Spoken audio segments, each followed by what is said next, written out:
Antes de comenzar, no sé si tengan alguna duda o algún asunto que quieran que comentemos antes de comenzar con el tema que tenemos para hoy.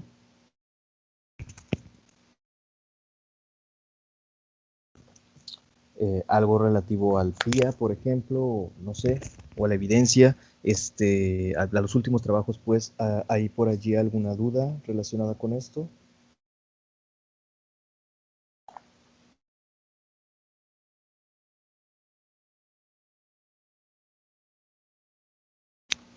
Ok, gracias, Arnaldo. ¿Alguna otra persona tiene alguna duda por allí?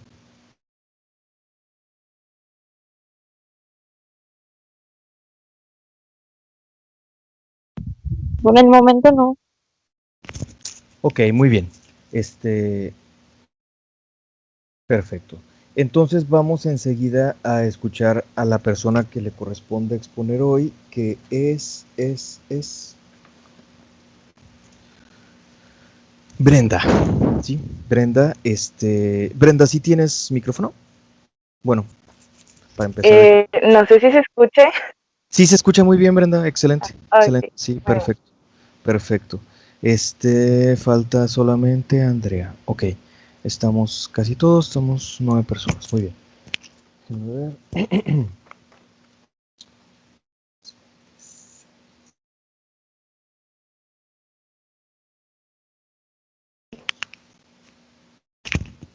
Perfecto.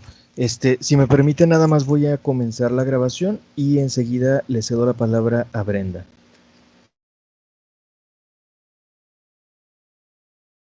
¿Ya empiezo a proyectar? Si gustas, Brenda. Muy buenos días a todas y todos. Dentro de esta clase de Historia de las Religiones vamos a comenzar escuchando a la compañera Brenda, a quien le corresponde exponer su tema en este día. Se trata de el tema en general, un análisis, una revisión general en torno a el protestantismo como tendencia dentro del cristianismo. Obviamente el protestantismo tiene diferentes subramas, por decirlo así, diferentes etapas también, etcétera. Y bueno, vamos entonces a escuchar a la compañera Brenda enseguida, que nos va a comentar este tema. Es un análisis del texto de Jean Delumeau. Adelante, te cedo la palabra, Brenda. Buenos días a todos. Como el maestro ya comentó, les voy a hablar acerca del tema del protestantismo. Y pues bueno, este se constituye como una de las tres ramas del cristianismo que nació en el siglo XVI en Europa y se difundió a todos los continentes. Es una forma religiosa muy diversificada. Se ha organizado en múltiples ideas, pero también en obras y movimientos en los que colaboran miembros de diferentes iglesias. En junio de 1520, la bula papal Exsurge Domine ordena a un monje agustino, profesor de escrituras santas de Wittenberg, Martín Lutero, que se retracte. 3 años antes, Lutero, en el 31 de octubre de 1517, había redactado 95 tesis que criticaban la virtud de las indulgencias, que eran vendidas para favorecer la reconstrucción de San Pedro en Roma, y que supuestamente permitían el indulto de algunos pecados. Roma había intentado obtener una retractación, pero durante los debates la posición de Lutero se había radicalizado. Había afirmado que ni el Papa ni el Concilio son infalibles. Las 95 tesis se habían difundido rápidamente en toda Alemania. En cuanto a la reforma, la bula amenazaba a Lutero de excomunión. Lejos de someterse, Lutero quemó el documento y transformó un debate en el seno de la Iglesia Católica en una protesta que en lo sucesivo se manifestará fuera de ella. En el año de 1521, en Zurich, Zwingli, predicador y cura de la colegial, renunció a la pensión que Roma le otorgaba. 2 años después, el Consejo de la Ciudad organizó 2 disputas teológicas y adoptó un programa de cambio global vinculado a una renovación teológica, a modificaciones éticas y sociales. En 1524, la misa es reemplazada por un culto dominical centrado en la predicación y cuya liturgia es más sobria de lo que será en el protestantismo. Lutero se niega a identificar su causa con la de la pequeña nobleza en cuanto a la religión de los caballeros, que se dio en 1522, y luego con la de los campesinos, que fue la Guerra de Campesinos, que duró de 1524 a 1525. Aunque esto decepciona a unos, en otros lugares produce rupturas con Roma. En 1526, la primera dieta de Spira permite a los príncipes la libre elección de la religión de sus estados.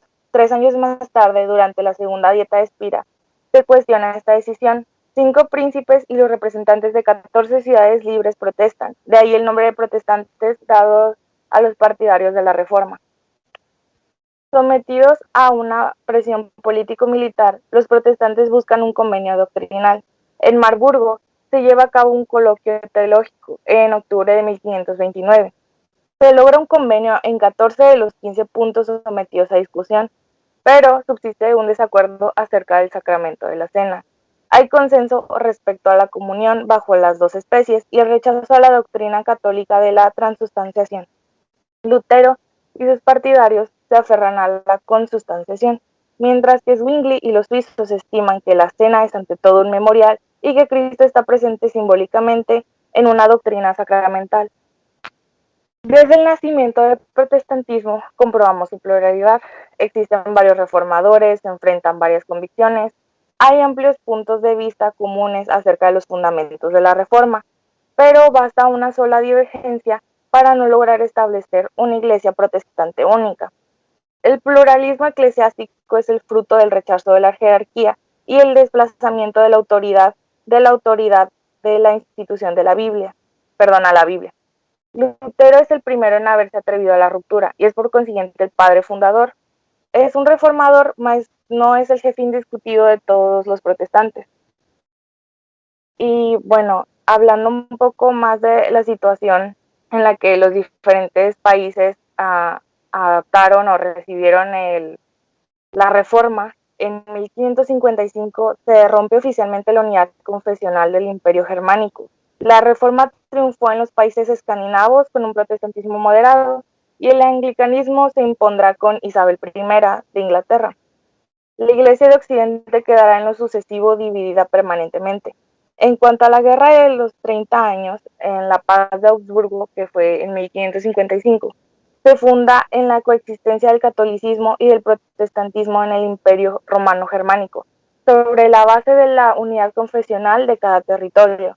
Sin embargo, se reconocía la libre circulación de los seres humanos de sus bienes, pero el equilibrio obtenido seguía siendo bastante inestable. En 1618 se inician las hostilidades en Bohemia.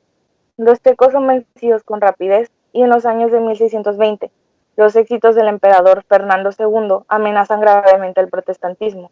Gustavo Adolfo, rey de Suecia, revierte la situación en 2 años. Su ejército, motivado por una ardiente piedad luterana, está bien enmarcado por los predicadores.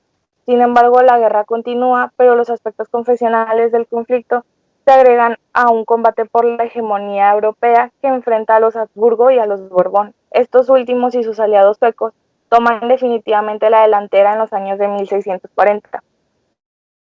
En los tratados de Westfalia, que duraron de 1648 a 1649, se pone fin a la guerra de 30 años e incluyen varias cláusulas religiosas. De manera general se flexibiliza el jus religio. Se reconoce el ejercicio público de su confesión a todos aquellos cuyo culto estuviera establecido ya en 1624. Se admite la devoción privada y se reconoce de nuevo la libertad de migración. En el seno de la dieta del imperio subsisten los partidarios confesionales. El cuerpo evangélico, es decir, los protestantes, y el cuerpo católico, se reúnen por separado para ciertas cuestiones. Alemania llevará durante mucho tiempo los estigmas de esta guerra: combates, epidemias, desplazamiento de población, subalimentación, hacen que pierda un tercio de sus habitantes. Esto afectará la piedad y la teología, y el tema de la pasión de Cristo se vuelve bastante popular durante la segunda mitad del siglo XVII, sobre todo con el pietismo. En cuanto a las revoluciones de Inglaterra, una iglesia teológicamente protestante en un marco eclesiástico cercano al catolicismo, esta es la concepción que se tenía acerca de la iglesia en el siglo XVII. Se busca profundizar el protestantismo durante los 10 años de gobierno de Oliver Cromwell. Las prensas inglesas imprimen prácticamente sin censura y ya casi no se reprime a los predicadores improvisados e itinerantes. Sin embargo, grupos semiletrados propagan ideas radicales que se mezclan entonces con el fervor religioso y la laicización. La iglesia no es de este mundo. La excomunión no debe tener consecuencias civiles y cada comunidad debe poder elegir a su pastor. Estas son algunas de las cosas que establecen estos grupos. Y es entonces cuando el miedo al radicalismo, del ultrapuritanismo, no es deleznable en la restauración de 1660, que se da subsecuente a la muerte de Cromwell. El desarrollo en la corte de un partido católico y la ascensión de Jacobo II, que era católico, más la revocación del edicto de Nantes en Francia, suscitan temores con respecto a que Inglaterra vuelva a ser católica. Sin embargo, con el desembarco de Guillermo de Orange, Jacobo huye y la gloriosa revolución trae a Inglaterra el parlamentarismo y cierta tolerancia religiosa. En Francia, a partir de 1562, se desatan las guerras de religión en Francia, los cuales traen muchas matanzas consigo. La más célebre es la de San Bartolomé, que se dio en 1572, y pues aquí puse una imagen en la que se puede apreciar a Catalina de Medici, que dicen que fue como la autora intelectual de esta matanza. Enrique IV, príncipe protestante convertido al catolicismo, pone fin a toda esta situación mediante el edicto de Nantes. Intenta hacer coexistir en Francia la religión protestante y la religión católica, que era la mayoritaria. Sin embargo, los tiempos de persecución llegan con el reinado de Luis IV, que anula el edicto de Nantes mediante más de 200 medidas que son ejercidas a lo largo de 25 años. Se destruyen templos y los protestantes se convierten en marginados perseguidos. La lectura también exalta el hecho de que muchas veces los niños de familias protestantes eran tomados por sacerdotes católicos y los forzaban a ser criados bajo la doctrina católica. Durante este periodo los tibios adoptan la religión del rey, la mayoría de los protestantes resisten, pero pasivamente. La comunidad de hugonotes espera la llegada al trono de un rey más clemente. En ese tiempo, aproximadamente 250,000 protestantes huyen clandestinamente del reino, lo cual afecta notoriamente la economía, y debido a los relatos de los sufrimientos que hacían pasar a todas estas personas, varios países incrementan una hostilidad hacia Francia. Los protestantes que se quedan en Francia adoptan un pseudo-catolicismo, pero algunos practican en secreto el culto familiar y permanecen solteros o viven en amaciato para escapar del matrimonio católico. El amaciato es cuando una persona que no está casada tiene relaciones sexuales con otra persona que no está casada. Poco a poco se constituyen pequeñas asambleas clandestinas y en 1715 se lleva a cabo el primer sínodo de la Iglesia Reformada. Esto llevaba a cabo de manera clandestina. Hasta 1787 es cuando se establece un edicto de tolerancia, que si bien reconoce que los protestantes, hay protestantes en Francia, no les da la libertad de culto. Esto llega hasta la Revolución de 1791. En la América inglesa, la fundación simbólica de los futuros Estados Unidos de América se lleva a cabo en 1620 con la llegada de los padres peregrinos, puritanos ingleses refugiados en Holanda, que navegaron el Atlántico. A pesar de epidemias y hambrunas, la hospitalidad de los indios ayudó a algunos de ellos a sobrevivir. A partir de 1630 se les unió una segunda oleada de migración puritana que zarpó de Inglaterra porque tenían miedo de que esta volviera al catolicismo. Estos estaban animados por una utopía religiosa. La congregación religiosa constituye el centro de la vida social y elige en su seno un pastor que no tiene supervisor jerárquico. Los puritanos tienen tendencia a justificar las expoliaciones que hacen padecer a los indios, representándolos como los restos de una tribu que el demonio condujo a ese lugar para poder gobernarla tranquilamente. Se sirven de magistrados para intervenir en materia religiosa, como ocurrió en el proceso de brujería en Salem en 1692, pero el puritanismo inculca también el espíritu de resistencia a sus miembros. La efervescencia religiosa disminuyó a finales del siglo XVII. Sin embargo, a mediados del siguiente siglo ocurre el gran despertar, relativizando las distinciones eclesiásticas y favoreciendo las mezclas de etnia, forja una identidad evangélica, que es un elemento constitutivo de la identidad estadounidense. Y resalta mucho que no es un azar que el conflicto con Inglaterra estallara en 1760, cuando el despertar tuvo un gran impacto, y ya que habían sido influidos por la Ilustración europea. En cuanto al ecumenismo, se distinguen dos fases: el ecumenismo interno y el ecumenismo actual, que es la búsqueda de un acercamiento entre cristianos. Se han formado como tres instituciones que promueven todo esto. La primera es la Alianza Evangélica Universal, creada en 1864, que reúne protestantes deseosos de mantener las creencias fundamentales del cristianismo y la autoridad soberana de las escrituras, frente al desarrollo cientificismo y del ateísmo.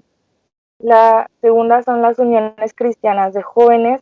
Su rama estudiantil se ha vuelto independiente y es la Federación Universal de Estudiantes Cristianos. Con predominancia protestante, también incluye a miembros católicos y ortodoxos. La Conferencia Mundial de las Misiones, que conduce a las creaciones del Consejo Internacional de Misiones, es el último. En cuanto a la unidad y diversidad de la familia protestante, la Reforma proclamó tres grandes consignas, que son solo Dios, solo la Escritura y solo la gracia. El movimiento mismo de la Reforma consiste en seleccionar o depurar el cristianismo. Y bueno, estas son las grandes características protestantes, y es que esto es muy estructurada desde el punto de vista intelectual. Sus características se basan en las tres consignas de la Reforma, pero entran en cuenta múltiples interferencias generales, como son las políticas, económicas, culturales e incluso religiosas. La consigna de solo Dios encuentra su fundamento o su apoyo en las otras dos, que son solo las Escrituras y solo la gracia. Y se refiere a que Dios se da a conocer a cada uno por medio de las solas Escrituras y no delega su gracia a ninguna institución, pero la mayoría de los protestantes se trata del Dios trinitario. Estoy en clase. Disculpen.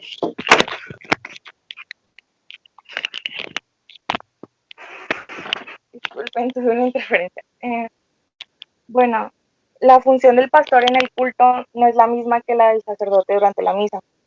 Aparte de que no existe un celibato entre estos, la cuestión es que no se convierte en un intermediario entre Dios y el hombre, sino que su función está en invitar a que las personas se unan al acto divino, y no tiene ninguna como participación especial de manera diferente que la de otros fieles. Se insiste en el opacamiento de cualquier actor humano ante el solo Dios. De ahí la gran prudencia en la utilización de fórmulas de absolución y de bendición. El celebrante solo invita a los fieles a recibir un perdón y una bendición, más Dios es el agente. Y pues la ausencia de un sacerdote mediador también es algo que distingue mucho la manera en la que se maneja la estructura eclesiástica, que es más colegial que jerárquica. Las iglesias sin episcopado tienen un sínodo compuesto por pastores y laicos que decide la orientación que se va a seguir y se pronuncia sobre las cuestiones doctrinales. Este modo de organización aspira a concretar una afirmación central de la Reforma, el sacerdocio universal de los creyentes. Los teólogos en el protestantismo ejercen una crítica casi permanente de la organización y de la vida de la Iglesia. Esta dependencia del protestantismo con respecto a sus teólogos constituye al mismo tiempo tanto su fuerza como su fragilidad, ya que le da una libertad intelectual y una posibilidad de renovación, pero también corre el riesgo del intelectualismo y la vulnerabilidad a la crisis del discurso teológico. Con respecto solo a las Escrituras, la autoridad soberana de las Escrituras en materia de fe es el principio formal de la Reforma. Esta consigna remite al solo Dios y no a una especie de monopolio de la recepción y de la interpretación de las Escrituras por la Iglesia. Con respecto a solo la gracia, la fe que recibe el don inmerecido de Dios es fuente del amor, y aunque es ilusorio en esta perspectiva, se cree que puede acercarse al cielo mediante acciones piadosas. Las acciones piadosas involucran el ayuno, la peregrinación y las obras piadosas que pueden ser ayudar a las personas que no están en el camino de Dios, como son los drogadictos, las prostitutas, todo este tipo de personas. Y se cree que cuando haces estas obras piadosas, te sirves a ti mismo, porque se tiene la idea de que cuando se desea servir a los demás, uno se sirve a sí mismo. Y cuando haces esto, consigues la gracia y la única manera en la que el ser humano se puede salvar es mediante esta. Y puse una cita que me gustó, que es: el cristiano debe ser en cierta manera un Cristo para su prójimo, como el Cristo se ofreció por él. La concepción protestante de los sacramentos. Los sacramentos son signo de gracia divina y por consiguiente no pueden tener valor más que si se reciben en la fe. Los protestantes reconocen los sacramentos del bautizo, aunque no lo ven como medio de salvación, sino como signo por el cual se entra en alianza con Dios. La cena, que no es un sacrificio ofrecido por la iglesia, sino por una ceremonia en la que Cristo lo invita y se da a sí mismo a los creyentes. Algunos luteranos consideran también como sacramento la penitencia y la absolución o la oración del pastor. La moral se presenta fundamentalmente teológica. Uno de los terrenos más visibles del cambio fue la moral sexual y conyugal. La Reforma revalorizó el matrimonio y desconfió del celibato consagrado, ya que Dios creó al ser humano sexuado. Pero aun si la sexualidad no es mala, posee un carácter explosivo que debe ser disciplinado. El punto de ruptura entonces no es entre sexualidad y castidad, sino que es una sexualidad de lujuria y una de amor. Y bueno, ya llegando a las subramas del protestantismo, tenemos los principales componentes de este. El primero es el adventismo del séptimo día, y pues aquí les dejé el logo de la iglesia, que se caracteriza por practicar el bautizo de los adultos por medio de la inmersión. Sus doctrinas se caracterizan por la autoridad de la Biblia, interpretada de una manera fundamentalista, el respeto al reposo del sabbat, o sea, el sábado, la obligación del diezmo y la insistencia en las profecías bíblicas. Los adventistas son unos 5 millones de adultos bautizados, a los que hay que agregar los niños y los simpatizantes. Los adventistas predican una reforma sanitaria mediante la higiene, la alimentación equilibrada, la abstención al alcohol y del tabaco. Las obras que inspiran en sus principios tienen una difusión certera y se observan sobre todo acciones eficaces entre los jóvenes drogadictos. En cuanto al anglicanismo, es una forma moderada de protestantismo y nació en varias etapas. Sin embargo, la más conocida es la que se dio cuando Enrique VIII rompe sus lazos con Roma después de que el Papa se negara a darle la bula para que pudiera anular su matrimonio con la infanta Catalina de Aragón para casarse con Ana Bolena.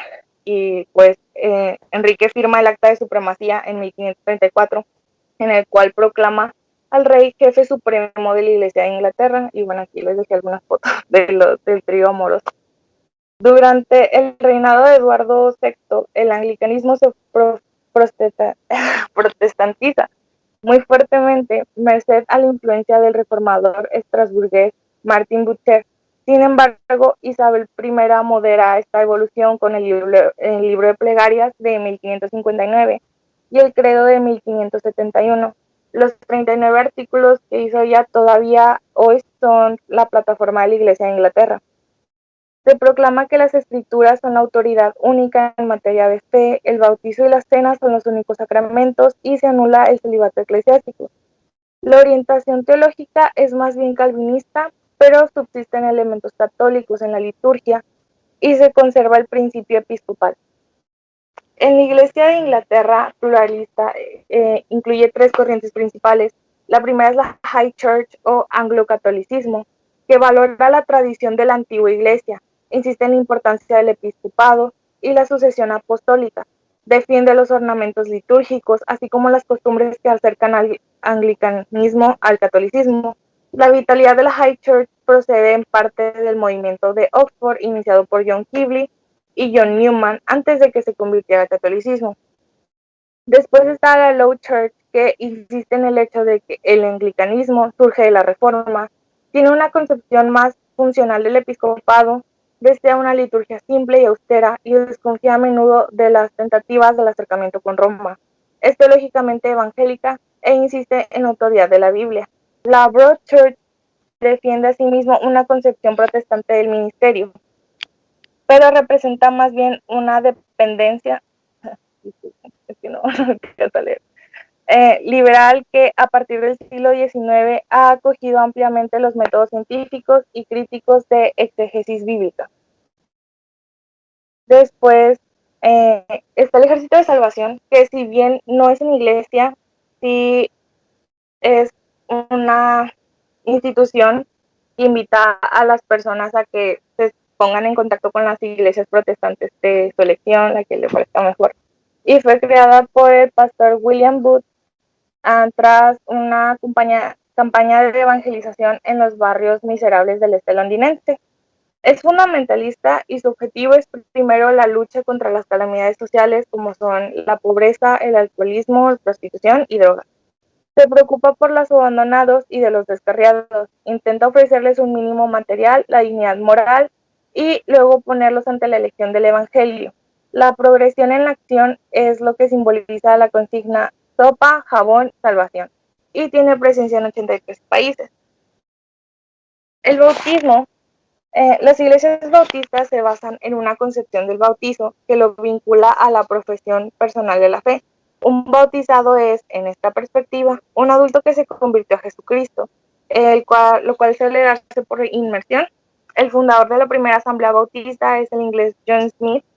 Las iglesias bautistas son de tendencia evangélica y tienen una interpretación de la Biblia que a menudo califica de fundamentalista. Representan numéricamente la primera denominación protestante de Estados Unidos, incluyendo sobre todo a muchos negros, como es el pastor Martin Luther King.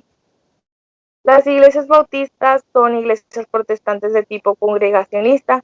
Cada iglesia local se gobierna a sí misma, pero desde los inicios del bautismo existieron relaciones amistosas entre las diversas iglesias locales y con la creación de la Alianza Bautista Mundial, ABM, facilita las relaciones fraternas entre las diversas iglesias bautistas y se les brinda un lugar común de expresión. En el Consejo Ecuménico de las Iglesias, por sus siglas CEI, tiene sede en Ginebra. Es una unión fraterna de iglesias que confiesan a Jesucristo como Dios y Salvador, según las Escrituras, y se esfuerzan por responder juntas a la vocación común por la gloria del Dios único, Padre, Hijo y Espíritu Santo. La CEI agrupa la mayor parte de las iglesias, salvo la católica romana. Son aproximadamente 300 iglesias en más de 100 países y son juntos casi 500 millones de cristianos. Desde el Concilio Vaticano II se han esforzado por mantener contactos con la Iglesia Católica y de hecho son bastante regulares. Aquí en la imagen tenemos al Papa Francisco en una de estas juntas. Los evangelistas son una orientación teológica y espiritual determinada, originada en los movimientos de despertar de los siglos XVIII, XVIII, XIX y XX.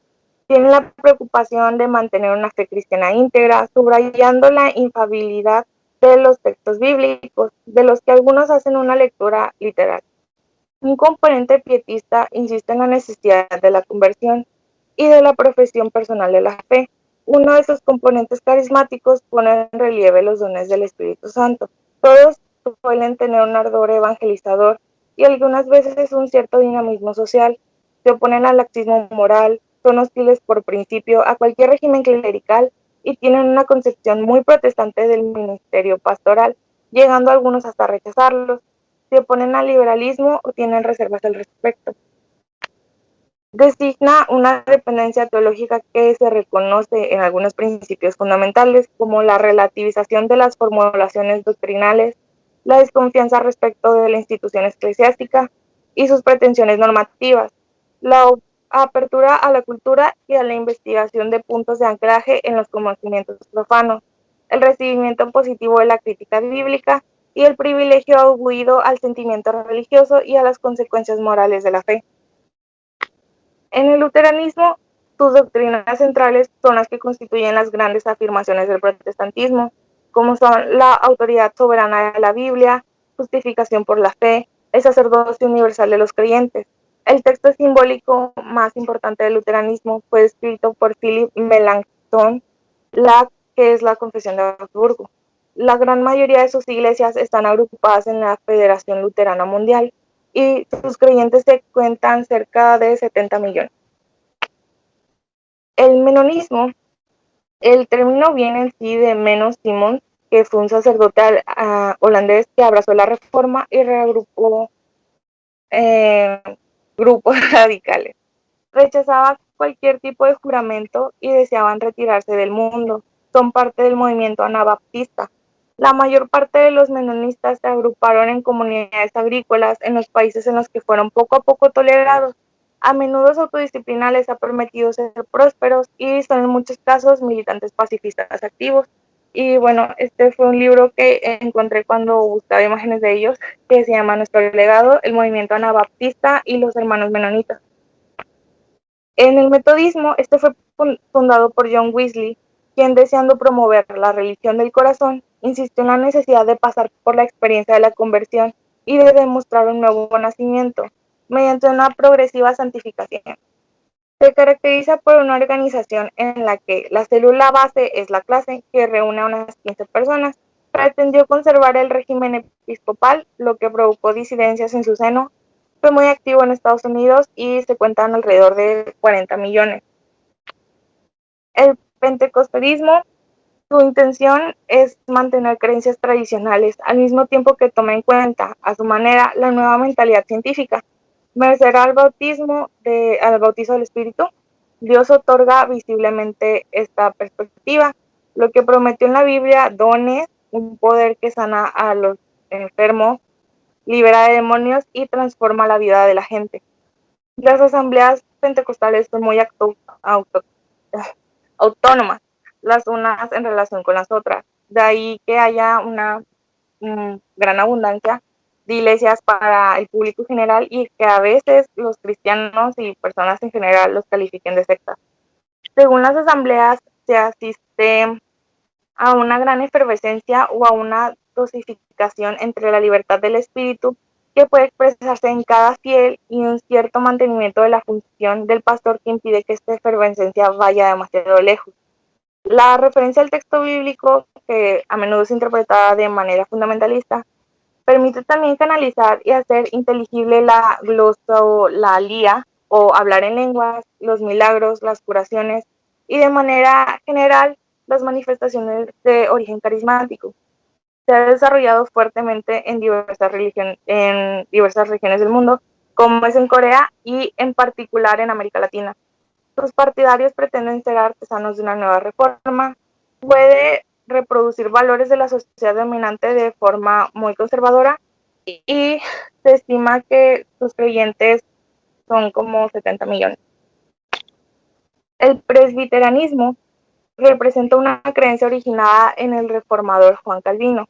Sus grandes afirmaciones teológicas son idénticas a las de la Iglesia luterana, pero consideran que durante la cena la presencia real de Cristo en los elementos del pan y el vino es una presencia espiritual. Se lleva a cabo por medio del Espíritu y no por una transformación de los elementos del pan y el vino.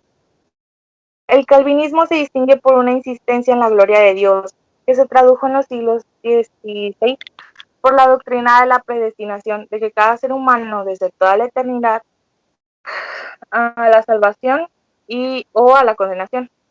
A menudo esta doctrina fue un alimento de resistencia. La de predestinación libera a toda persona respecto de cualquier cosa y de cualquier autoridad, puesto que su destino religioso solo está en manos de Dios, indicando que todo debía estar en manos de Dios. El calvinismo favoreció el espíritu de empresa, la conducta metódica y el ardor en el trabajo. Fue más atento que el luteranismo a los problemas de la sociedad y favoreció sobre todo, por medio de su ala puritana, el florecimiento y el desarrollo de la democracia. La organización presbítero-sinodal consiste en una jerarquía de instancias colectivas, consejo presbítero en el nivel de la parroquia, sínodos después, que asocian a los laicos y a pastores en el gobierno de las iglesias. Se calcula que son alrededor de 80 millones de miembros, de los cuales la mitad vive en el tercer mundo. La mayor parte de las iglesias, tienen un total de 157, están reagrupadas en la Alianza Reformada Mundial, creada en Londres en 1875. Y ya por último tenemos a los cuáqueros. A partir de lo acontecido en la Inglaterra del siglo XVII, George Fox afirmó que el espíritu que había inspirado los redactores de la Biblia podía dar a cada uno una chispa divina, que la meditación silenciosa y una vida conforme al Evangelio permitirían descubrir. Sus discípulos fueron llamados o calificados de Quakers, o sea, tembladores. Llevaron al extremo la austeridad del culto protestante y prohíben juramentos y porte de armas. Fueron perseguidos, pero se desarrollaron gracias a la ayuda de William Penn, que fue el fundador de Pensilvania, en donde instituyeron una tolerancia casi absoluta y acogieron a numerosos disidentes. Se conocen actualmente sobre todo por sus obras filantrópicas y sus acciones en favor de las víctimas de guerra y por el establecimiento de la paz. Y bueno, un dato curioso es que cuando busqué cuaqueros me salían muchas cosas de eh, el, la empresa Quaker. Y busqué el de Quaker y resulta que estos señalaron que el hombre Quaker no representa a una persona real, pero su imagen sí es la de un hombre vestido con el atuendo de cuaquero, que fue elegido bajo la premisa de que dicha fe proyecta los valores de la honestidad, la integridad, la pureza y la fuerza. Y bueno, esto ya fue todo por mi parte. Muchas gracias.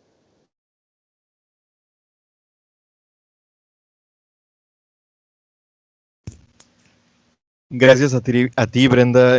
Muy bien, muy completa tu exposición, muy puntual. ¿Las y los demás tienen dudas, comentarios sobre lo que nos expuso Brenda?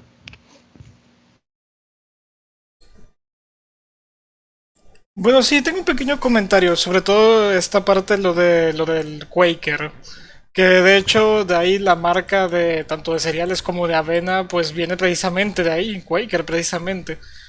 Según tengo entendido, de hecho de ahí viene la idea del propio cereal.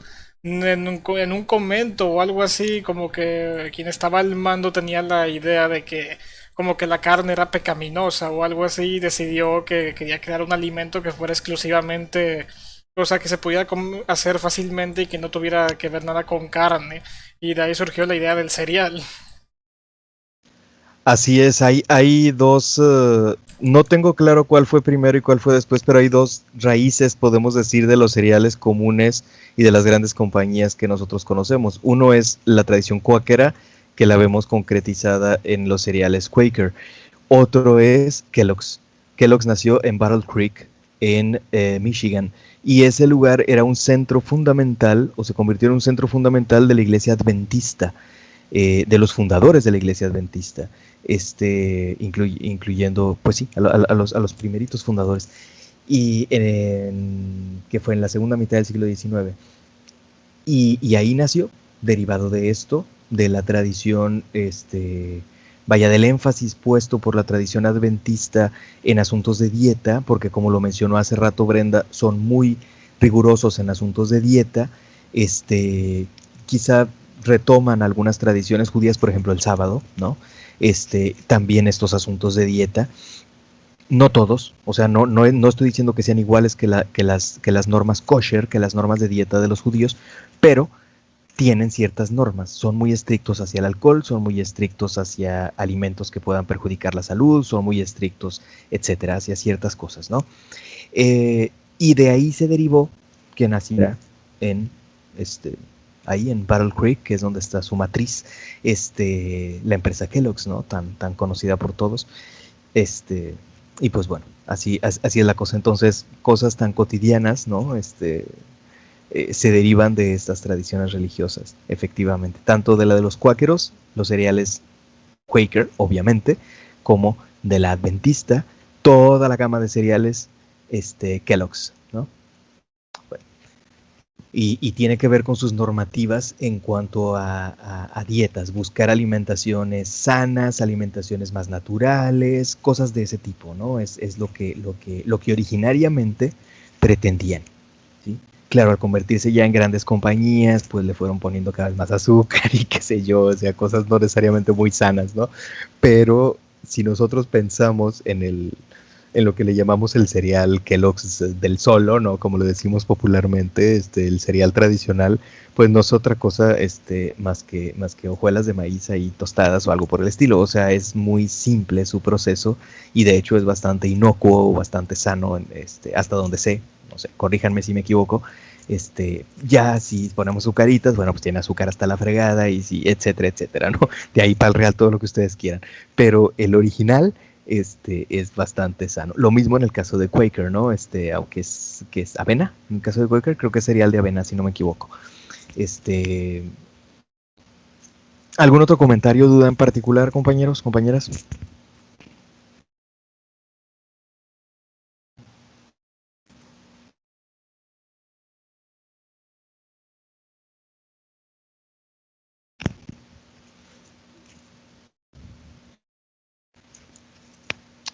Ok.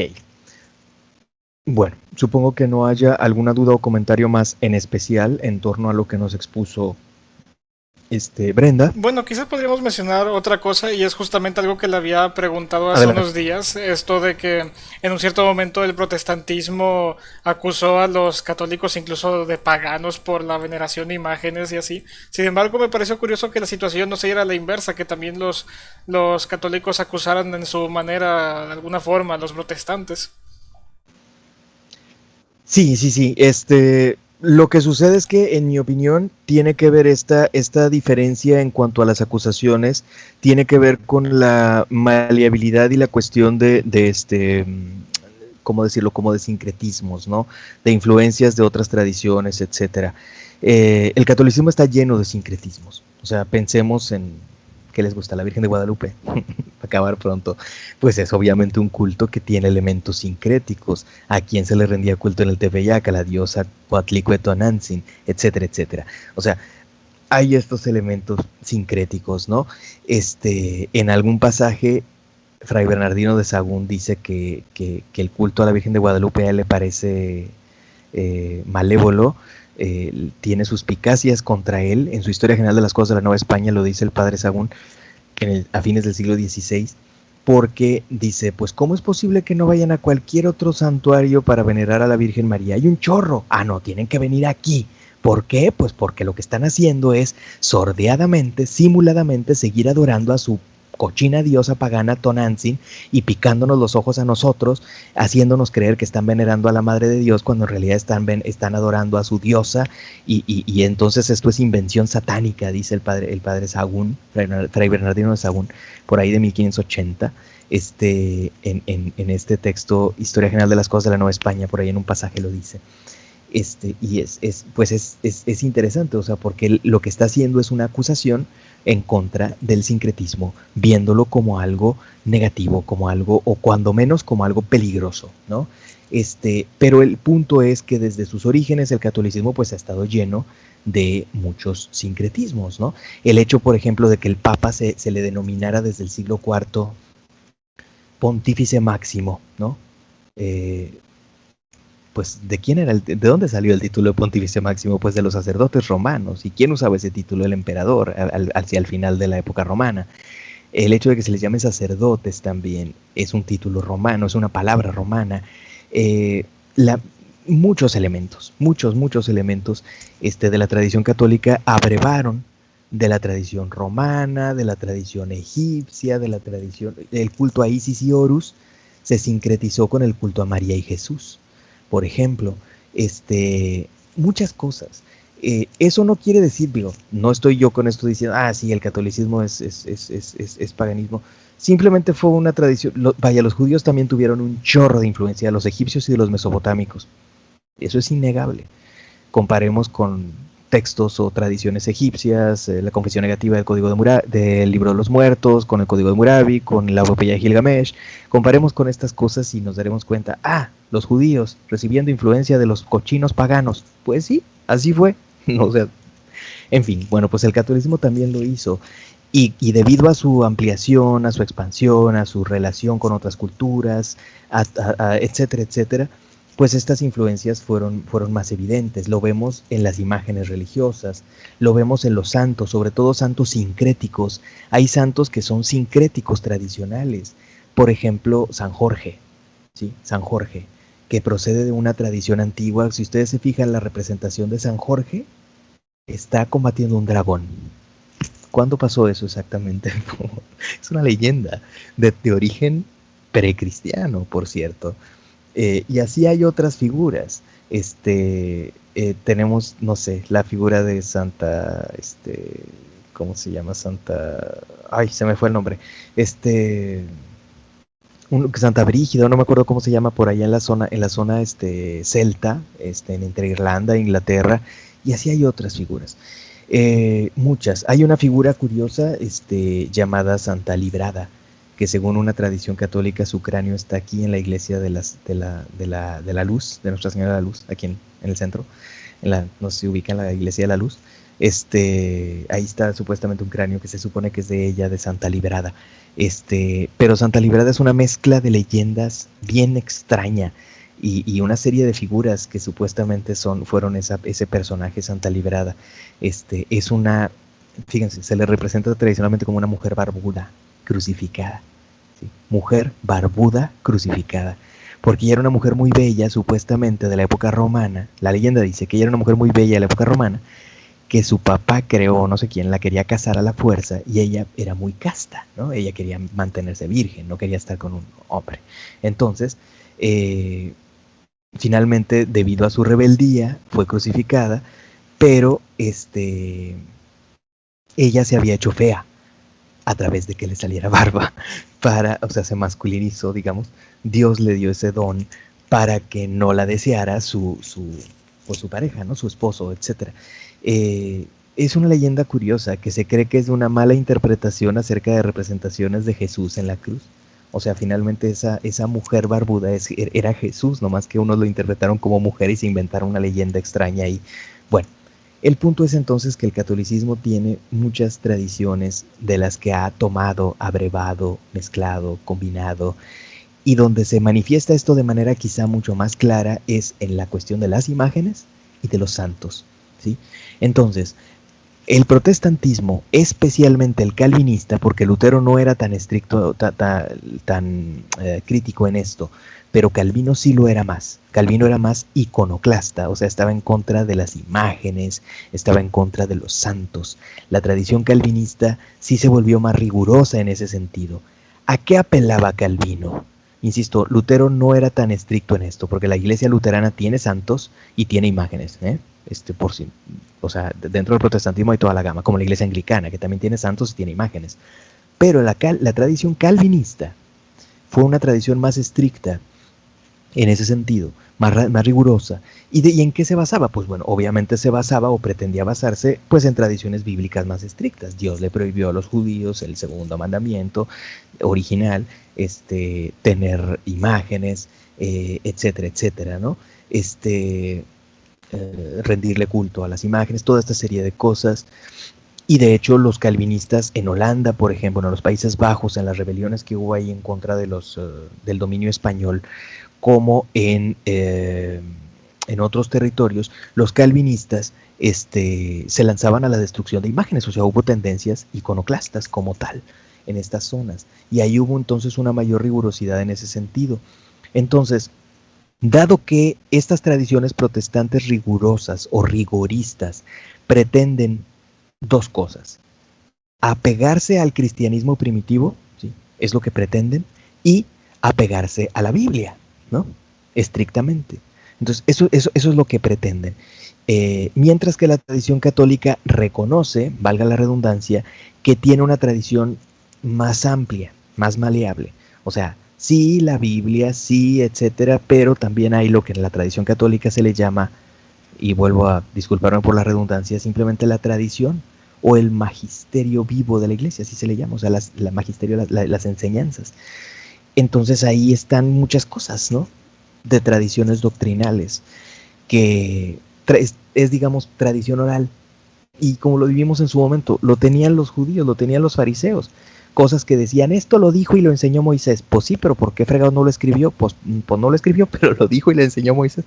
Los musulmanes lo tienen. Esto lo dijo y lo enseñó Mahoma. Pues sí, pero ¿por qué no está en el Corán? Pues no, pero bueno, Mahoma no lo escribió, pero no está. Entonces, eso es usual en muchas tradiciones religiosas, no es exclusivo del catolicismo. Pero el punto es entonces que la crítica protestante en contra del catolicismo, acusándolo de ciertos rasgos paganos, es sobre todo por estos elementos sincréticos, por las imágenes, por los santos, por este tipo de cosas, mientras que al revés no se ha dado porque realmente las tradiciones protestantes son menos abiertas o dadas a esto, a estas, digamos, incorporaciones culturales, a estas aculturaciones, son más o pretenden ser más apegadas a una especie de cristianismo primitivo y, por supuesto, a la Biblia de manera más literal o más estricta, ¿no? Por esas razones que no se ha dado prácticamente esto. Ambos se acusan mutuamente de herejes, nada más que los protestantes agregan en la crítica hacia los católicos que son también idólatras, etcétera. Bueno, no todos igual, pero en algunos casos, o en muchos casos, que los católicos son idólatras, entonces que no son auténticamente cristianos porque, ¿cómo? Pues si son idólatras, ¿no? O sea, tienen otras figuras de devoción, no está chido, ¿no? Eso no debe ser. Y por eso es ingrediente de acusación supuestamente pagana, ¿no? Ok, ¿algún otro comentario o duda?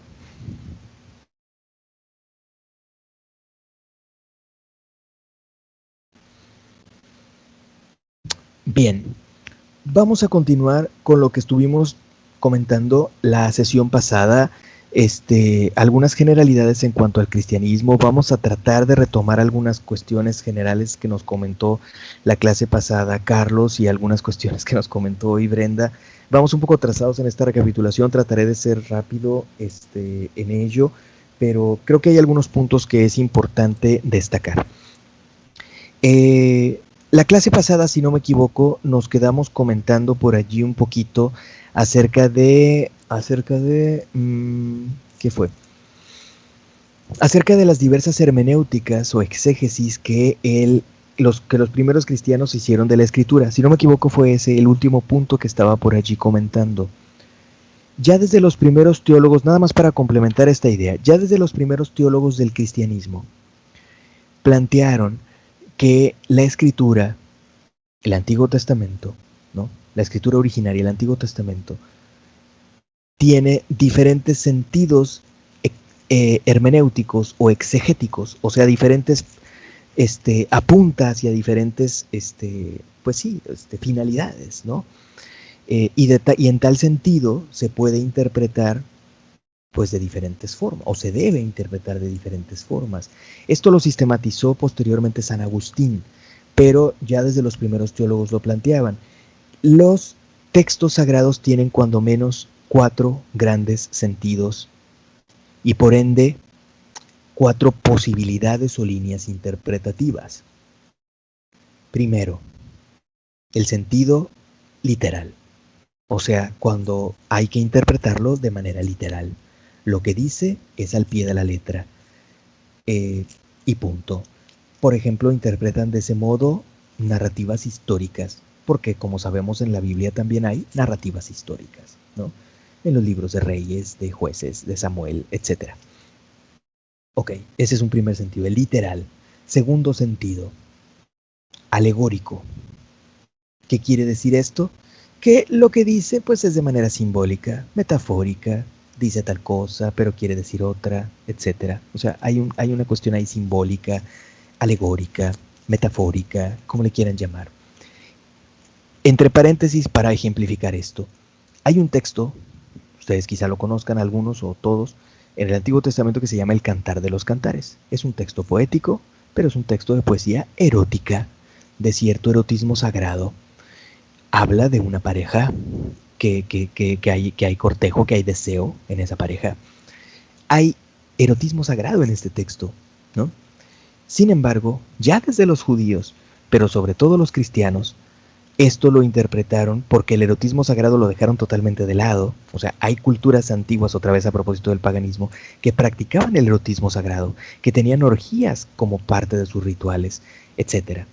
Esto, los judíos y los cristianos, ¡pum!, lo dejaron de lado, ¿no? O sea, al contrario, lo vieron como inconcebible, ¿no? De hecho, la sexualidad, pues obviamente quedó muy, muy restringida, ¿no? Entonces, ¿qué pasa con este texto de erotismo sagrado, como es el Cantar de los Cantares? Pues se interpreta de una manera estrictamente alegórica. ¿Qué es lo que quiere decir? Está tomando el modelo de esa relación amorosa en una pareja de esposos, porque bueno, hay que aclarar que no es cualquier hombre y mujer, son esposos,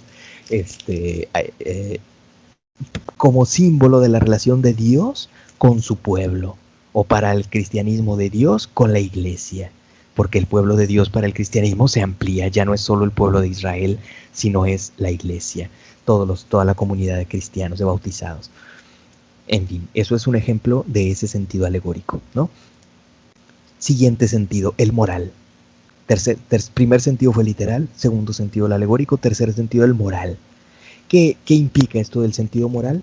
Pues implica todo lo que tiene que ver con enseñanzas, con leyes, cuestiones morales, reglas, etcétera, etcétera, ¿no? Que tiene que ver con el comportamiento, etcétera, ¿ok? Ese es el tercero. Y el cuarto sentido, profético. Profético. O sea, cuando se están anunciando cosas futuras. Los cristianos se pescaron mucho de este sentido de interpretativo, porque, como lo decía al final de la clase pasada, si mal no recuerdo, trataban de plantear, aquí esto que dice el Génesis, aquí esto que dice Isaías, aquí esto que dice, etcétera. Es un anuncio de la venida de Cristo, de la venida del Mesías. Y de hecho en sus propias escrituras, es decir, lo que quedó en el Nuevo Testamento como el Evangelio, los Evangelios, etcétera, lo que plasmaron los autores cristianos fue la realización de estas, o la supuesta realización de estas profecías del Antiguo Testamento, porque en muchos pasajes dice, y esto sucedió para que se cumpliera lo que decía la Escritura, ¿no? A Jesús no le quebraron ninguno de los huesos porque dice Isaías, no me quebrará me han traspasado los manos y mis pies y no me quebrará ningún hueso y no sé qué, no sé qué, no sé qué. Dice Isaías, entonces a Jesús no, esto sucedió para que se cumpliera lo que decía la Escritura, etcétera, ¿no? Etcétera. Así como eso hay muchos casos.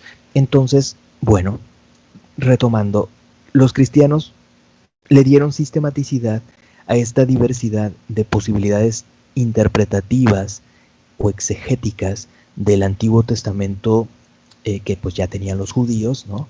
Que son estas cuatro, ¿no? El sentido literal, el sentido alegórico, el sentido moral y el sentido profético, ¿ok? Cuando menos esos cuatro grandes sentidos.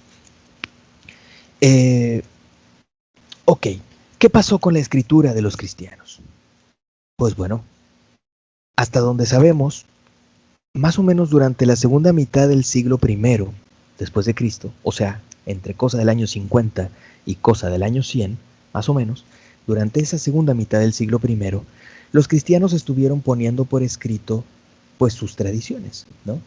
De los textos más antiguos que se sabe que del Nuevo Testamento son algunas epístolas de Pablo, ¿sí? Son de los textos más antiguos del Nuevo Testamento. Posteriormente se pusieron por escrito los evangelios, que obedecen a diferentes tradiciones, ¿sí? Hay los llamados evangelios sinópticos. Los evangelios sinópticos son Mateo, Marcos y Lucas. Mateo, Marcos y Lucas. ¿Por qué se llaman sinópticos? Porque se considera que se pueden leer casi como de una manera sinóptica. O sea, mira, este dice sobre el mismo tema. Este lo dice así, este lo dice así, este lo dice así. Mira, se parecen un chorro, etcétera. Claro que hay algunas variaciones, por ejemplo, hay algunos textos que tratan cosas que otro texto no trata, etcétera. Por ejemplo, sobre la cuestión de la infancia o del nacimiento de Jesús, el único que habla de eso es Lucas, de manera más específica. Entonces, sí hay algunas diferencias en los textos, pero en general su contenido es bastante equivalente, ¿no? Por eso se llaman evangelios sinópticos, de estos 3 evangelios. Y se cree que su similitud se debe a que se basan en una fuente originaria más antigua, que se le llama la fuente Q, o el Evangelio Q, que no se conoce, o sea, es hipotético, ¿sí? Es hipotético, es como hablar, por ejemplo, del proto-indoeuropeo. ¿Quién fregados conoce o habla el proto-indoeuropeo como lengua? Nadie, pero hipotéticamente, debido a sus derivaciones, se da por hecho que debe haber existido una base originaria previa, ¿me explico? Entonces es algo similar. Pero hay un cuarto evangelio, el Evangelio de Juan. El Evangelio de Juan es un evangelio mucho más teológico. Es un evangelio escrito originalmente en griego. Es un evangelio de una tradición teológica a la que se le llama la tradición escritural juanina, de los autores juaninos, como es el Evangelio de Juan, como es la Epístola de Juan, como es el Apocalipsis también. Y este tipo de textos tienen una tradición teológica más profunda. El Evangelio de Juan empieza, no sé si lo ubican o lo conocen, empieza echándose un rollo teológico. En el principio era el verbo, o logos, bueno, el texto original dice logos, se tradujo al latín como verbum, que quiere decir palabra o pensamiento, tanto logos como verbum, logos en griego, verbum en latín, y a español se traduce, pues, como le da la gana a los traductores, no sé, a veces se traduce como verbo, a veces se traduce como palabra, pero bueno, consideremos que el término original era logos, ¿Y qué significa logos en griego? Significa algo así como pensamiento o palabra, ¿no? Entre otras connotaciones que tiene. Pensamiento racional, o sea, como la gran sabiduría. De ahí viene lógica, por ejemplo, de logos viene lógica, o sea, es la estructura del pensamiento, etcétera, ¿no? Bueno, pues en el principio era el verbo, y el verbo era Dios, y el verbo estaba con Dios, y bla, bla, bla. Todo esto dice el Evangelio de Juan. Desde el principio con eso comienza. Tiene entonces muchos más rollos teológicos, ¿no? Usa esta palabra logos, etcétera, etcétera. Pues bueno. En el transcurso, insisto, de esa segunda mitad del siglo I aproximadamente, se estuvieron poniendo por escrito estos textos. Son textos más o menos biográficos sobre Jesús, que son los evangelios. Evangelio quiere decir buen mensaje. Eu, en griego, es bueno, como en eufemismo, ¿no? Eu, la raíz eu es bueno. Y angelion es mensaje, ¿sí? Ángel es un mensajero, ¿no? Entonces, alude a mensaje, buen mensaje, buena nueva. Esos son los 4 evangelios. O sea, como que la nueva revelación de Dios, esa es la idea de los cristianos, por eso le llamaron así, ¿no? A este texto. Una nueva relación con los hombres, con el mundo, etcétera, etcétera. Hay también textos que son epístolas, o sea, cartas, ¿no? Hay textos que son semi-históricos, como los Hechos de los Apóstoles, que es básicamente un texto prácticamente histórico, o pretende serlo. Y se le atribuye, por cierto, al mismo autor del Evangelio de Lucas, ¿sí? Y un texto eminentemente profético, que es el Apocalipsis o Revelaciones, ¿no? Ese texto del Apocalipsis o Revelaciones que obviamente se presta también a diversas interpretaciones y demás, ¿no? En fin, bueno. ¿Qué pasó con estas escrituras de los cristianos? Pues originalmente había cierta discrepancia acerca de cuáles reconocer como textos inspirados, sagrados, auténticos, ortodoxos, o sea, que contenían la correcta doctrina, y cuáles no. ¿Sí? Había cierta discrepancia al respecto entre las diferentes comunidades cristianas porque pues eran diversas, e imaginemos toda la gran distancia en el mundo, cuando menos en el mundo mediterráneo y más adelante más ampliado hacia la zona nórdica. O sea, era complejo esto, ¿no? En fin, para mediados del siglo IV, un obispo de Roma, el Papa Dámaso, hizo más o menos la integración o mandó a hacer la integración de los textos, y esa es la época de San Jerónimo, el famoso San Jerónimo que según la tradición, bueno, no según la tradición, esto es auténtico, tradujo los textos bíblicos de las lenguas originales, incluyendo el Antiguo Testamento, o sea, del griego, perdón, del arameo, hebreo y griego, y el Nuevo Testamento está en las mismas lenguas. Tradujo de sus lenguas originales los textos bíblicos a una versión para el pueblo, la Vulgata, que quiere decir popular, para el pueblo, ¿sí? Vulgar literalmente en latín, o el término vulgo alude al pueblo. Nosotros le damos a vulgar la connotación así como de corriente, como de grotesco, pero originariamente vulgar, de vulgus, alude al pueblo, ¿no? Entonces era la versión de la Biblia traducida a la lengua que hablaba el pueblo, el latín, en aquella época. Y bueno, sabemos que el mismo San Jerónimo a veces la regó en algunas traducciones, por ejemplo, la famosa traducción acerca de que es más fácil que un camello pase por el ojo de una aguja que un rico entre al reino de los cielos, pues se sabe que fue equivocada, ¿no? Que San Jerónimo leyó como camello algo que donde decía quién sabe qué otra cosa por ahí. Algunas, también derivado de esta traducción de la Biblia, se derivan algunas cosas, por ejemplo, la leyenda de que lo que comieron Adán y Eva era una manzana, porque en latín malum, manzana se dice malum, y malum también alude a mal, o sea, hay una ambivalencia en los términos que se prestaba a esta posible interpretación en otro sentido. Entonces, así como eso, hay muchas otras cosas. Hay otro error de traducción que le pone cuernos a Moisés. Han visto que Moisés se le representa con cuernos, incluyendo en el David de Miguel Ángel, perdón, el Moisés de Miguel Ángel. Bueno, eso es un error de traducción también, derivado de la Vulgata. Así hay varios. San Jerónimo, pues bueno, seguramente era muy erudito, pero algo se le iba a escapar, ¿no? Algunas cosas se le iban a escapar. Estamos hablando de mediados del siglo IV. Para fines del siglo IV, cosa del año 393, en un concilio celebrado en Hipona con H, de donde fue obispo San Agustín, en el norte de África, en Hipona, con H al principio, se tomó la decisión de seleccionar y compilar el canon bíblico del Nuevo Testamento. Del Antiguo Testamento se tomó el canon Septuaginta, o de los 70, del que ya hablamos cuando hablamos de los judíos la fase pasada. Del Nuevo Testamento se definieron, ordenaron y seleccionaron los textos que se reconocerían como sagrados, inspirados, palabra de Dios, etcétera, etcétera. Había muchos más, y lo sigue habiendo. Son los famosos textos apócrifos. Los textos apócrifos, pues, no es que sean simples tonterías, mentiras o algo malévolo o algo por el estilo. Simplemente en su momento se consideraron textos que no convenía incluir como textos revelados por Dios, como textos sagrados. Eran tradiciones, lo que sea, podían ser aceptados hasta cierto punto algunos, pero no se les reconoció para que entraran al canon bíblico. Y estamos hablando, a veces la exclusión se debía a que se adscribían estos documentos a tradiciones teológicas diferentes de la que triunfó como ortodoxa. ¿A qué me refiero? Por ejemplo, había y hay un chorro de evangelios gnósticos, con G al principio, gnósticos. Entonces, esa es una tradición teológica aparte, con la que tenían mucho pleito los primeros teólogos cristianos. San Irineo de Lyon, por ejemplo, los odiaba a muerte y escribió un chorro de cosas contra ellos. Pues bueno, estos evangelios obviamente, y ahí están esos evangelios de esos que nos receta el History Channel muchas veces, el de Magdalena, el de Tomás, el de Felipe, el de Judas, todos esos son gnósticos, ¿sí?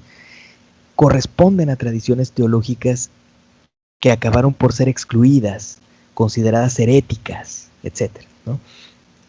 A veces simplemente la exclusión se debía a cuestiones como que humanizaban demasiado a Jesús. Por ejemplo, hay textos, hay evangelios apócrifos que hablan más acerca de la infancia de Jesús. Bueno, que hablan de la infancia de Jesús, porque la Biblia prácticamente no habla nada de la infancia de Jesús, y que habla de Jesús, de un Jesús muy humano, de niño, ¿no? Un Jesús jugando con otros huerquillos, y de repente, por ejemplo, hace pajaritos de barro y dice, que se hagan de veras, y se hacen de veras, ¿no? Que jugando, ¿no? Haciendo de veras pajaritos. O andaba jugando por ahí, corriendo el Jesús niño, y luego llega otro huerco y le pega sin querer y lo tumba, ¿no? Y Jesús le dice, muérete, y se muere, o cosas por el estilo. ¿Qué es eso? Pues son tradiciones que no se aceptaron porque mostraban a un Jesús demasiado humano. Y en los debates teológicos sobre la divinidad de Jesús se decía, ok, sí era humano, pero no tan humano, o sea, tan humano que de repente pudiera hacer estos caprichitos. No está chido entender a Jesús así. Era un humano, pero un humano perfecto, porque también era Dios y bla, bla, bla, ¿no? En fin, esos fueron de los criterios para excluir y excluir muchos textos. También otra razón, una última, es que hay muchos textos que fueron muy tardíos. Hay que decir que muchos de estos evangelios apócrifos fueron muy tardíos. Algunos escritos incluso hasta en el mismo siglo IV, que es del que estamos hablando, ¿no? O hasta después.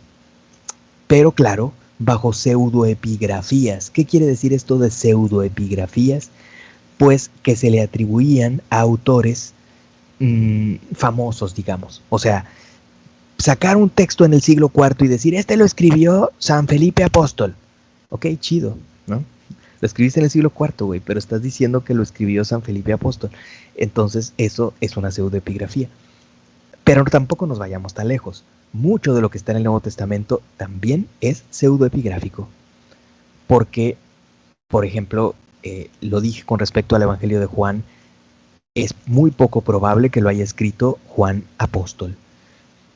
Juan Apóstol muy probablemente ya estaba muerto para cuando algunos de su círculo, de sus discípulos, probablemente fueron los que pusieron por escrito ese texto, alrededor del año 100, porque es de los textos más tardíos, ¿sí? Los textos juaninos. Y también los otros evangelios, es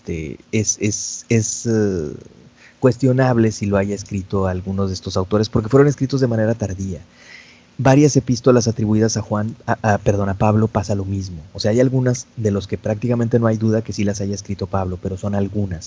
Muchas otras se da por hecho que o es poco probable o puede ponerse en duda que los escribió él, o de plano se da por hecho que no las escribió él, como la epístola a los hebreos y otras. En fin, bueno, eso en relación a la tradición escritural de los primeros cristianos. Ok, les voy a compartir pantalla para que retomemos un asunto que ya nos comentó en su momento, ¿quién fue? Bere, me parece, la que expuso este tema, creo que fue Bere, pero quiero que retomemos ahorita nada más para recapitularlo.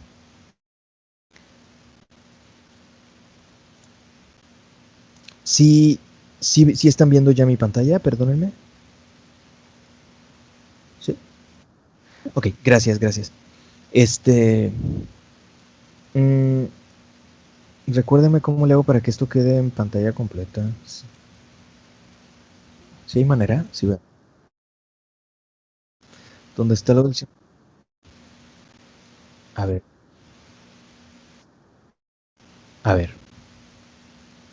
Muchas gracias. Gracias, Arnoldo. Ay, lo dejé muy grandote, ¿verdad? No se ve. Ay. A ver.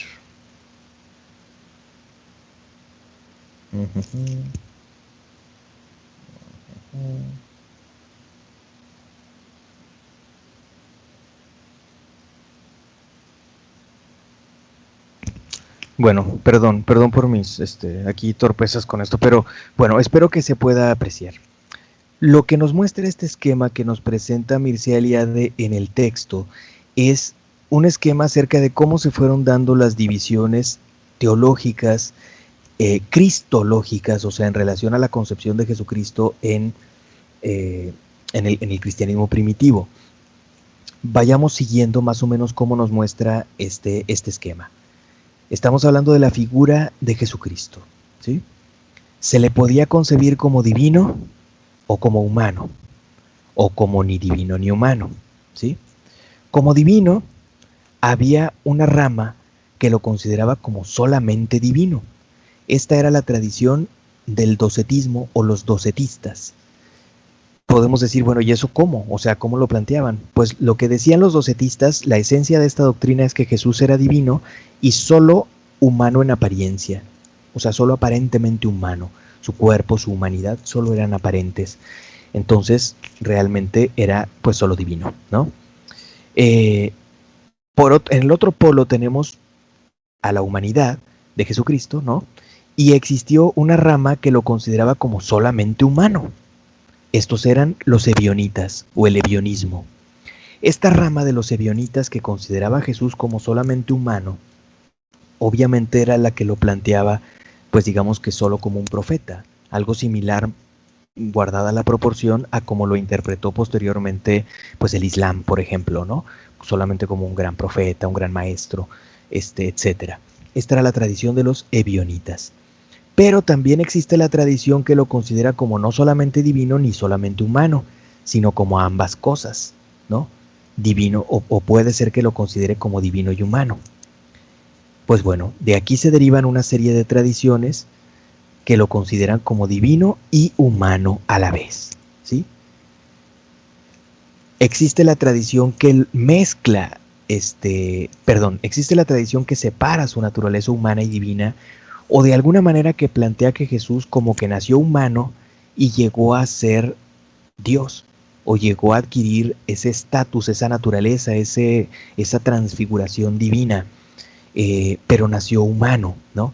Esta es la tradición nestoriana, el nestorianismo, que por una parte separa la naturaleza humana y divina de Jesús, que por otra parte se puede interpretar que plantea que Jesús nació humano y solo posteriormente por sus méritos llegó a ser divino, y que a la postre pues le da un trancazo a la, digamos, a los títulos de María, a la mariología, porque no la reconoce como, o no le reconoce el título de Madre de Dios, ¿no? Que fue de hecho como nació esta disputa nestoriana.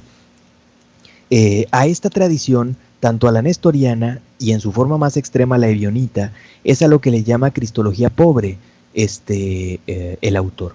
¿Por qué le llama de ese modo? Porque no implica un desarrollo teológico muy, muy complejo, ¿no? En cambio, otra tradición, la que considera que la naturaleza humana y divina de Jesús no están separadas, esa sí conlleva una cristología más compleja, una cristología más rica, una cristología de teología más elaborada, ¿no? Existe la tradición que mezcla la naturaleza humana y divina de Jesús. No las separa, pero a la vez las mezcla, las confunde. Esa es la tradición monofisista, que quiere decir una sola naturaleza. La divina, la naturaleza divina, diluye a la naturaleza humana, ¿sí? Por otro lado tenemos la consideración de que están unidas, no separadas, la naturaleza humana y divina, pero que no se confunden.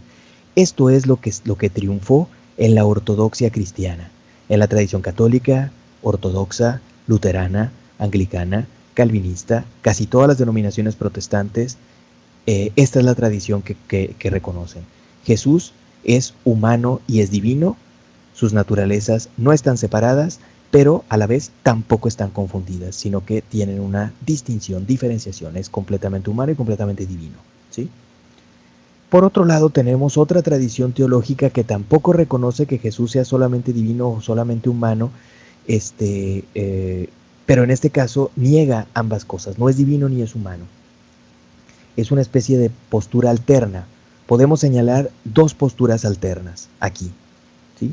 Una que está aquí en el esquema y otra que no está en el esquema. Una que está en el esquema es la cristología angélica. Jesús no es divino ni es humano. Esta es la tradición gnóstica de la que les acabo de hablar hace ratito, de la que se deriva el evangelio de Tomás y etcétera, ¿sí? De Judas, esos evangelios. Bueno, ¿por qué Jesús no es divino ni es humano? Porque Jesús es como una especie de ángel excelso, por eso se llama cristología angélica, una especie de ángel excelso que tomó la apariencia humana, pero realmente no era humano. Por ende, no tenía cuerpo como un hombre y no murió como un hombre, pero tampoco resucitó como un hombre realmente muerto podría resucitar. Bueno, hipotéticamente, ¿no? Entonces, no era divino, sino que era como una especie de ángel excelso. No era humano, sino que solamente tenía la apariencia humana, ¿no? Y entonces, ¿para qué? ¿Cuál era la misión de Jesús? Ser un gran maestro, brindar enseñanzas, que la salvación procede del interior de cada quien, de buscar una especie de conocimiento místico superior, que es lo que se llama gnosis, por eso se llama gnosticismo. Cada quien con su propio esfuerzo, cada quien partiendo de su propio, digamos, corazón, cada quien con esa especie de ascetismo, de ascesis, de ascensión espiritual, de buscar ese conocimiento místico superior, etcétera, podrá lograr su propia salvación. Eso es lo que Jesús vino a enseñar, según esta tradición gnóstica. Y eso es lo que está en esos evangelios apócrifos de tradición gnóstica. Y podemos decir, bueno, eso suena chido, ¿no? ¿Y qué dice el cristianismo? Pues bueno, el cristianismo dice otra cosa. El cristianismo dice que la salvación no es algo que el ser humano alcance por su propio esfuerzo de abajo para arriba, ¿no? Como una especie de ascensión. La salvación viene de arriba para abajo. La salvación viene de Dios, viene de la gracia de Dios, es un don gratuito de Dios. El hombre accede o se conecta con esa salvación a través de la fe, ¿sí? Pero entonces la salvación es algo que viene de arriba hacia abajo, por decirlo de alguna manera, ¿no? Es un don de Dios, no algo que el ser humano busca, que el ser humano encuentra, que el ser humano se esfuerza y consigue, ¿no? Bien, hay otra rama también dentro de estas tradiciones alternas que sería el arrianismo. Nada más que el arrianismo sí reconoce a Jesús como humano, pero tampoco solamente humano, ¿sí? No solamente humano, por eso lo podemos derivar de aquí, es humano, pero no solamente humano. Es una especie de como ángel excelso también que se encarnó, pero aquí sí es humano, ¿sí? El gnosticismo dice que no es humano ni es divino, no es ninguna de las dos cosas, es como un ángel excelso que toma la apariencia humana. En cambio, el arrianismo dice que ese es el logos, que es como una especie de ángel excelso, pero que sí se encarnó, que sí era un hombre de a de veras, ¿no? Esa es la particularidad. El gnosticismo dice que no es humano ni es divino. El arrianismo dice que no es divino, sino es como una especie de ángel excelso, pero sí es humano, ¿sí? El arrianismo no lo incluye este esquema, pero lo podemos derivar de aquí, de que no es, de que es humano, pero no solamente humano, ¿sí? O sea, más o menos en esta línea, ¿no? Ok, hasta aquí. ¿Tenemos alguna duda o comentario?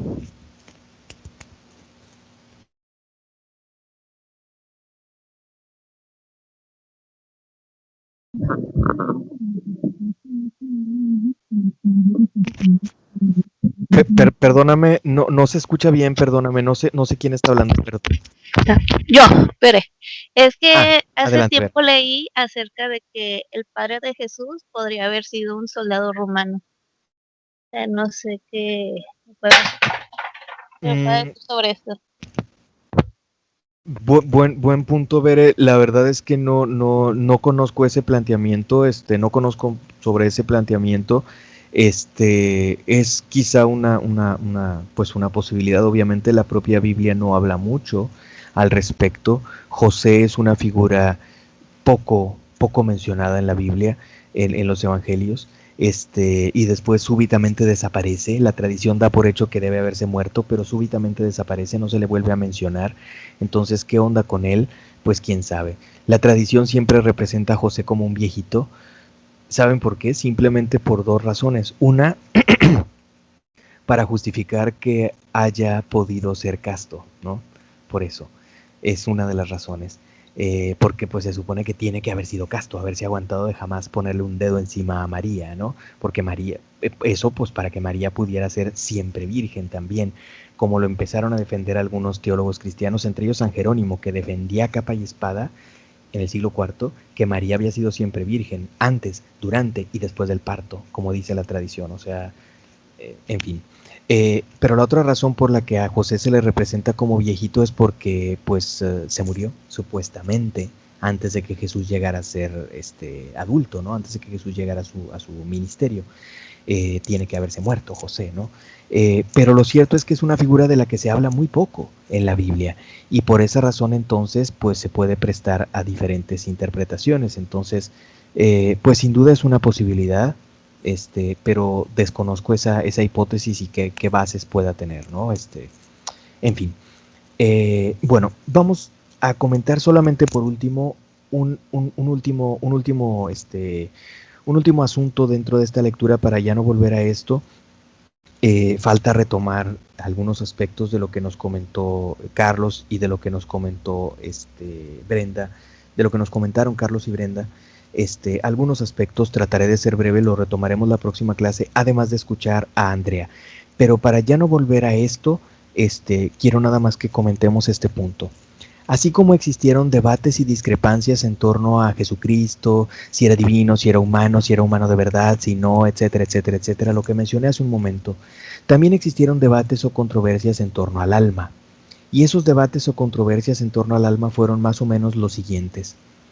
Se planteaba si el alma humana, porque el mismo Antiguo Testamento, la Biblia judía, no es muy clara en relación al alma.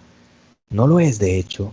Entonces, pues tuvieron que formular de alguna manera su tradición en cuanto al concepto del alma, los cristianos, tomando prestado de la tradición, por ejemplo, griega, platónica, ¿no? Bueno, existía dos grandes posibilidades. El alma, esa parte espiritual inmaterial de todo ser humano, ¿es preexistente o no es preexistente? En otras palabras, existía antes de que el ser humano fuera concebido o naciera o lo que sea, porque, por cierto, y esto es algo aparte entre paréntesis, no había claridad, no había consenso acerca de en qué momento surgía la vida humana en el proceso de gestación.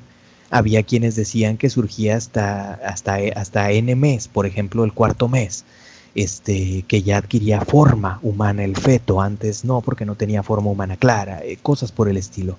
Había diferentes planteamientos, había quienes decían, bueno, hasta que no nace, etcétera.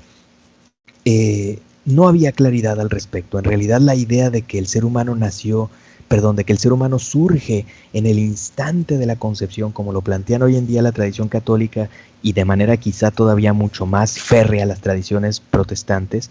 Acaba de haber hace algunos días una reforma legal aquí en Nuevo León, no sé si escucharon al respecto, promovida por un diputado evangélico muy fanático, por decirlo así, no sé qué palabra usar, llamado Juan Carlos Leal, que promueve que se enseñe a los niños en las escuelas el respeto a la vida desde la concepción hasta la muerte natural.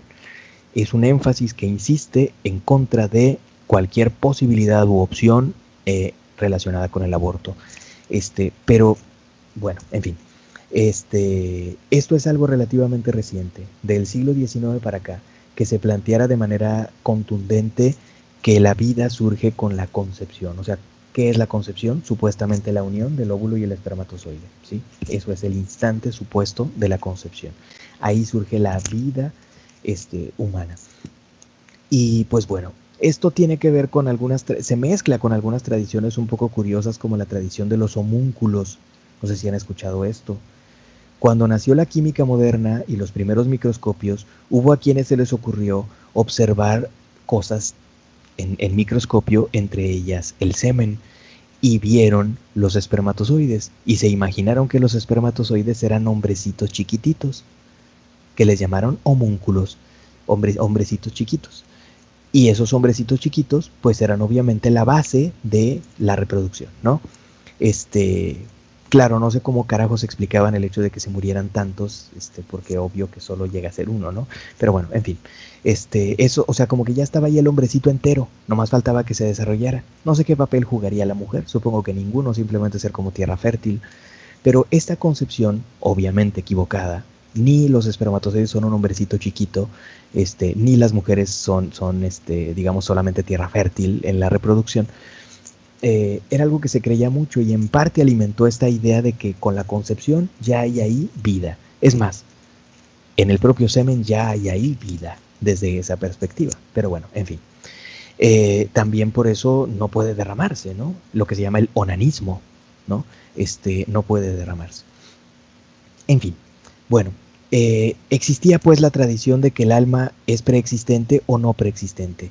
La tradición de que el alma es preexistente planteaba la metensomatosis o metempsicosis de herencia platónica, es decir, la reencarnación.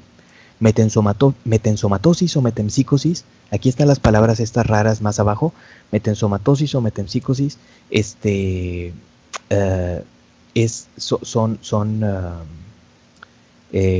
¿dónde está? Son concepciones, aquí está, metensomatosis. Quiere decir paso a otro cuerpo, ¿sí? Paso a otro cuerpo, o también se le llama metempsicosis, que es paso del alma. Esa era de herencia platónica, es lo que nosotros genéricamente le llamaríamos reencarnación.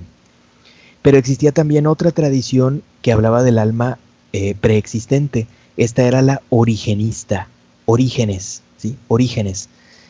Aquí está el origenismo, Orígenes, un filósofo de los primeros siglos del cristianismo de Alejandría. Orígenes decía que las almas habían sido creadas desde el principio por Dios y estaban como en una especie de depósito de almas, y que las almas iban pasando a través de las diferentes escalones de criaturas sutiles, o sea, entre los diferentes escalones de los ángeles y de los hombres, según los méritos y deméritos. Era una concepción un poco más compleja que se parece a la de la reencarnación, pero no es igual, porque habla como de una especie de depósito de almas que en ese mundo espiritual, en función de méritos y deméritos, será su paso hacia diferentes formas de vida. Eso en relación al alma preexistente, la metempsomatosis o metempsicosis platónica y el origenismo. Segunda postura, el alma no preexistente, que el alma es creada por Dios en el instante de la concepción o en algún momento del proceso de la gestación, cuando exactamente sepa la bola. Esto se llama creacionismo y es lo que terminó por imponerse como la doctrina ortodoxa. Es la que aceptan católicos, protestantes en general, ¿no? En el momento de la concepción, Dios crea un alma nueva para esa vida nueva, ¿sí? O en algún punto de la gestación, si no hay consenso sobre este rollo de cuándo surge la vida, ¿no? Pero en el momento en que surge la vida, Dios crea el alma. O el alma no es creada por Dios. Ante esto hay, cuando menos, una postura que plantea que el alma no es creada por Dios. Y esta se llama, aquí está la palabra, traducianismo. Traducianismo. La formuló un filósofo llamado Tertuliano y plantea que el alma se deriva de la multiplicación el alma del nuevo ser, del niño, de la multiplicación del alma de los padres o a veces solo del papá, ¿sí? Como en esta idea del homúnculo de la que hablé hace rato, de la multiplicación del alma de los padres, ¿sí? De ahí se derivaría. O sea, así como le transmiten la vida biológica, le transmiten, digamos, esta dimensión espiritual también los padres, según esta concepción llamada traducianismo defendida por Tertuliano, ¿sí? Entonces, recapitulando, tenemos que se concebía el alma como preexistente por la postura de la metensomatosis platónica, o sea, la reencarnación, o del origenismo de este como depósito de almas que por méritos y deméritos se van encarnando en diferentes seres y van escalando en una especie de jerarquía, como en la de los ángeles.